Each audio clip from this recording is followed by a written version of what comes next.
आपने CDS return निकालने में एसएसबी के जरिए आपका वो हुआ है, तो किस तरीके से ये पूरी सफलता आपको मिली और कितनी कड़ी मेहनत आपको करनी पड़ी? सर मुझे ऐसा लगता है कि एक इंडिविजुअल जब अपने एस्पिरेंट के टाइम पे होता है तो चाहे वो जिस भी एग्जाम को टारगेट कर रहा हो, मेहनत प्री कॉम्पोनेंट है वो हमेशा ही रिक्वायर्ड रहती है। जैसे कि मैंने बताया कि मैं सीडीएस की प्रिपरेशन कर रहा था। कॉलेज में आते ही मैं बहुत ही क्लियर था कि मुझे सीडीएस एग्जाम क्लियर करना है और मुझे आर्म्ड फोर्सेस में एज एन ऑफिसर ही ज्वाइन करना है। तो उसके साथ ही साथ मेरे को ये भी पता था कि कहीं ना कहीं एसएसबी जैसा 5 दिन का इंटरव्यू प्रोसीजर है जहाँ पे कई टास्क आपको टेस्ट करते हैं, तो उसकी तैयारी भी मुझे साथ ही साथ चलानी थी।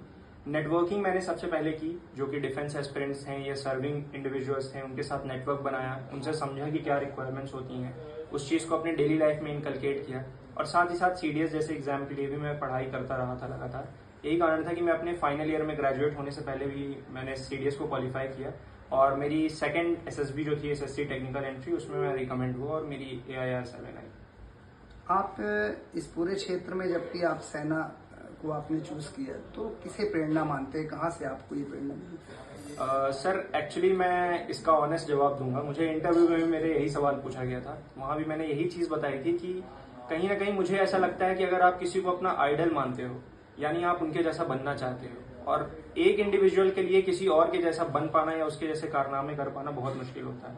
तो इसीलिए मैं ये कहता हूं कि मैं इंस्पिरेशन बहुत लोगों से लेता हूं कि उनकी अच्छी क्वालिटीज अपने लाइफ में इंकलकेट कर सकूं, और वो बहुत सारे लोग हैं। राइट फ्रॉम द बिगनिंग, मेरे घर से, मेरे पेरेंट्स, मेरे फैमिली में कई मेंबर्स, या फिर कई सारे जो डिफेंस ऑफिसर्स रहे हैं, कई सारे जो परमवीर चक्र अवार्डीज रहे हैं, चाहे हम कैप्टन विक्रम बत्रा की बात करें या कैप्टन मनोज पांडे की बात करें या फिर मेजर विवेक जेकब सर, जिनको मैंने सबसे पहले पैरा स्पेशल फोर्सेस के ऑफिसर थे, उनको देखा था।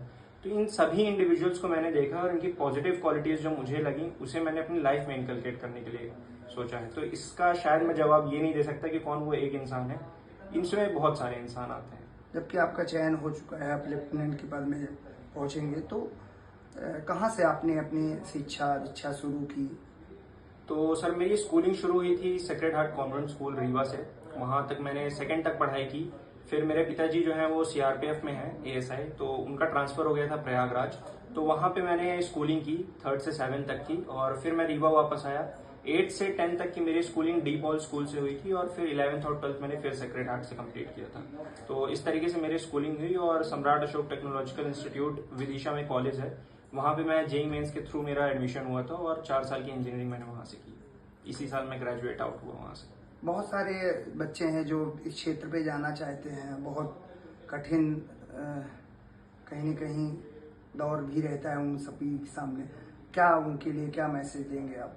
हर एस्पिरेंट के लिए सर मैं यही मैसेज देना चाहूंगा कि कहीं ना कहीं अगर आपने इस टास्क को लिया है, इस जॉब को अगर आप एज अ प्रोफेशन देख रहे हैं, तो ये कहीं ना कहीं आप में समझ आ जानी चाहिए कि ये कितना टफ प्रोसीजर है। तो उसके लिए आपकी मेहनत सबसे बेसिक कंपोनेंट है, जो कि हमेशा ही लगेगी। और आपका नेवर गिव अप एटीट्यूड वो डिसाइड करेगा कि आप कितना जल्दी या कितना देर से आओगे। बट मेरा एक मानना ये है कि अगर आप में कंसिस्टेंसी है, अगर आप में चीजें ना छोड़ने की आदत है और मेहनत करने वाले हो, तो शायद देरी से ही सही, बट आप इस सेना में आओगे जरूर। धन्यवाद। बहुत